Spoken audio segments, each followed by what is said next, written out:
The second part of our process is kilning. We've germinated the barley, it's nice and plump and round, and it's beginning to grow. We need to arrest that growth, otherwise it turns back into a plant. We do that by means of heat. It's taken into a room called a kiln, which has a perforated floor. You light a fire underneath, and the heat rises and dries the barley. Importantly, this, although stopping the growth, doesn't kill the starch, nor does it kill the enzymes within that seed of barley. And it's these enzymes which are incredibly important, because they are there to turn that starch into sugar.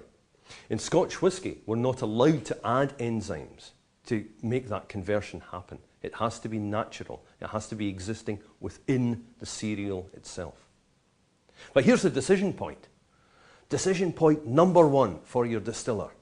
What flavour do you want during that kilning process? You can just light a big oil burner and have hot air rising through it and drying the barley. That's fine. Or you can use this stuff. This is peat. Say hello to peat, everybody. Hello. Peat is like semi-carbonised vegetation. It's on its way to becoming coal, baby coal if you like. But because Scotland and the rest of Northern Europe is quite wet, and because the bedrock is quite hard, you're not going to get that conversion of vegetative matter into coal. This piece of peat might be 5,000 years old. It is vegetation which people have walked on all these years and years ago, that has been layered and compressed and semi-carbonised into this state. This is the indigenous fuel, the natural fuel of the Highlands and Islands of Scotland. This particular piece comes from Orkney. And when you think about that, and you cast your mind back 3,000, 5,000 years, the composition of this peat is obviously what the vegetation was 3,000 to 5,000 years before. That means that when you burn peat, you're going to get different aromas depending on what part of Scotland the peat comes from. If you're in the Highlands of Scotland, where trees have always grown, you've got a lot of wood as well as heather and sphagnum moss, etc. burning. And when you nose a smoky Highland malt, you get an aroma like an autumn bonfire, like burning leaves and burning wood drifting through the whisky. Isla Pete is, as one distillery manager of my acquaintance said to me, just plain weird. Perhaps because Isla has been submerged under the sea and risen up above the sea again, there is marine vegetation involved in Isla's peat. But certainly, when you light Isla Pete, you get a much more phenolic, a deeper marine character, touches of tar and creosote, things and aromas that remind you of the beach, maybe of smoked fish. That's Isla Pete for you. Orkney peat is different again. Orkney is right up in the far north of Scotland, just sitting off the far north coast of Scotland itself. It's a wonderful place, but it's pretty windy, and it's surrounded by sea, by cold oceans. The sea is relentlessly battering the cliffs of Orkney, and it drives salt air into the middle of the island, and it has done so for thousands of years. It means that trees are few and far between on the Orkney, because the salt just burns the leaves of the young shoots. The vegetation there is heather.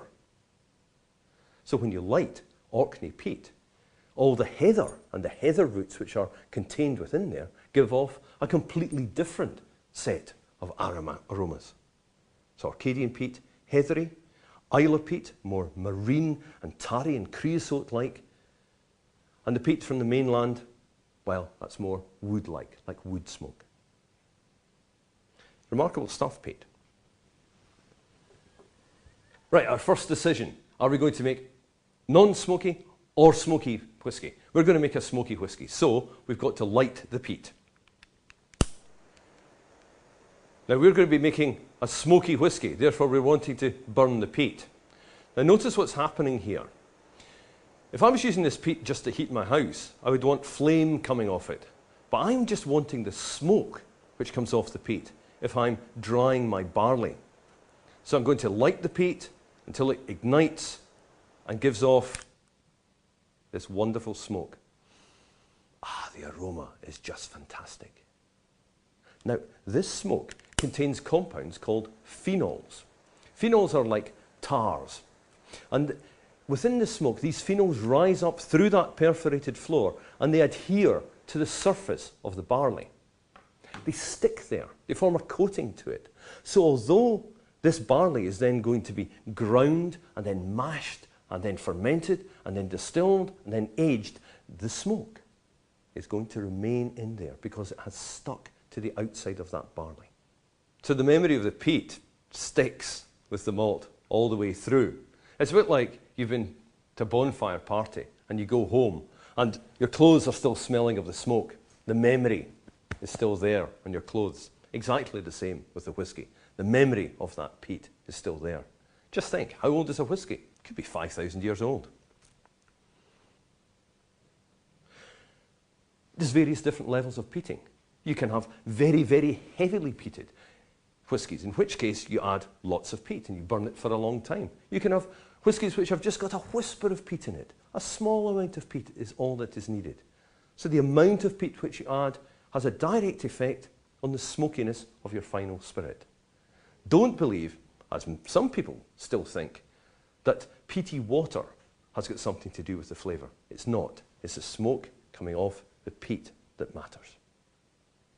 And don't also start getting distracted by people saying it has 20 ppm or 50 ppm. ppm stands for phenolic parts per million. So it is a measure of the peatiness or the smokiness of the malt. But it's a measure of the smokiness of the malt which comes out of the maltings, not of the whiskey which comes off the still.